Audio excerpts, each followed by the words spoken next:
Thank you, Mr. Chairman. I'd like to direct questions to Mr. Abraham. Thank you for anticipating that and moving up there.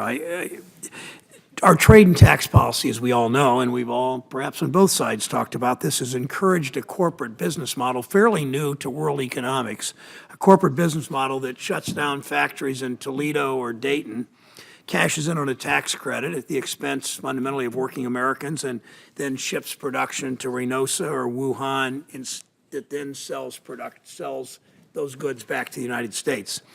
Far too many of those jobs that remain don't pay enough in wages and benefits to compensate American workers for the hours they put in. The goal of international tax reform, the goal of tax reform overall is to put dollars, as we said yesterday. If we're going to give a tax break to the middle class, if we're going to give a tax break to the middle class, we ought to give a tax break to the middle class directly. But the other goal is that we should stop outsourcing and shut down tax havens. I think that we've all paid homage. We've all at least said that in this committee, but I'm not so sure this bill does this.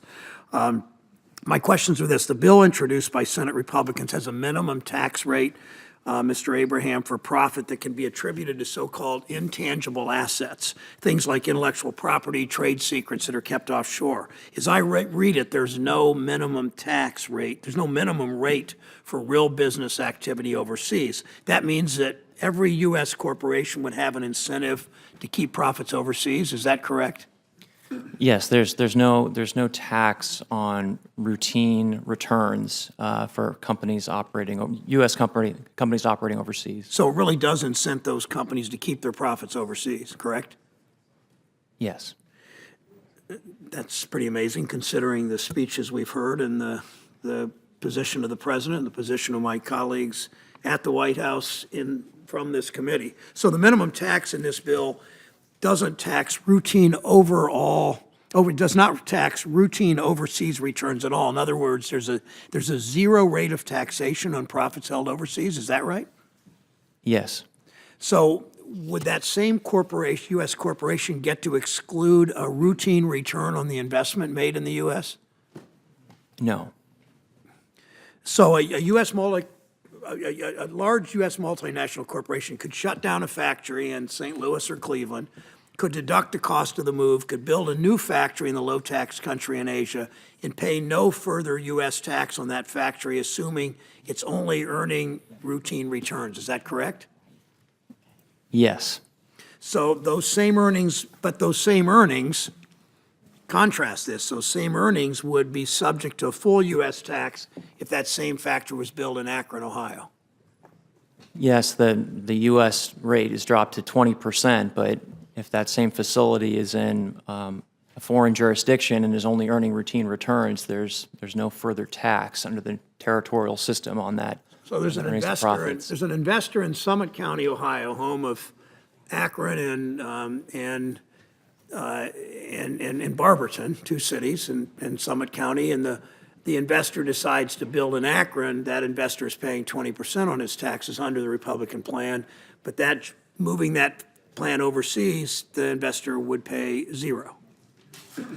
That's my understanding of the chairman's mark. So under the Senate bill, what the statutory U.S. tax rate would be for a U.S. corporation that hires American workers, again, what is the statutory tax rate for a U.S. company that hires American workers to manufacture products in Akron and sell them around the world? What is their statutory rate?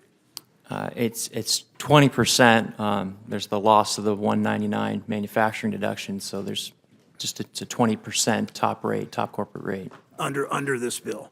Now, what would the statutory U.S. tax rate be for a U.S. multinational that instead of manufacturers in the U.S. decides to incorporate in a tax haven like Ireland, or even in a lower rate tax haven, and starts manufacturing let me stick to that. So they incorporate in a tax haven like Ireland, they start manufacturing in a lower or no tax jurisdiction area.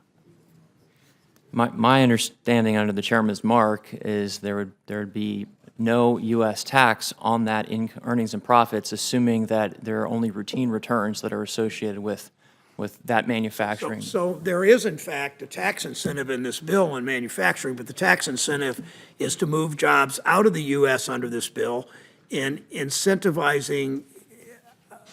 So one of the outcomes of this bill, one of the possible outcomes is that this bill incentivizes outsourcing, correct? That is, I mean, under the situations that you've described, there seems to be an incentive under the chairman's mark for, to achieve a lower tax rate by having manufacturing outside the U.S.